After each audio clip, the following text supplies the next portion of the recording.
আসসালামু আলাইকুম বন্ধুরা, সবাই কেমন আছেন? অনেক দিন ধরে ভাবছিলাম যে আমি গরুর ভুঁড়ি রান্না করব। তাই আজকে দুপুরবেলা রান্না করলাম গরুর ভুঁড়ি। গরুর ভুঁড়ি আমার খুব পছন্দ।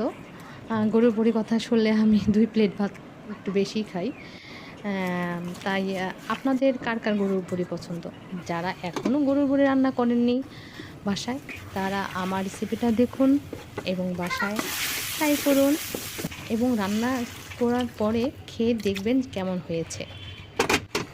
আমাকে অবশ্যই কমেন্ট করে জানাবেন যে গরুর ভুঁড়ি রান্নাটা কেমন হলো। আজকে এ পর্যন্তই। সবাই আমার পরিবারের জন্য দোয়া করবে। সবাই ভালো থাকবেন। আল্লাহ হাফেজ।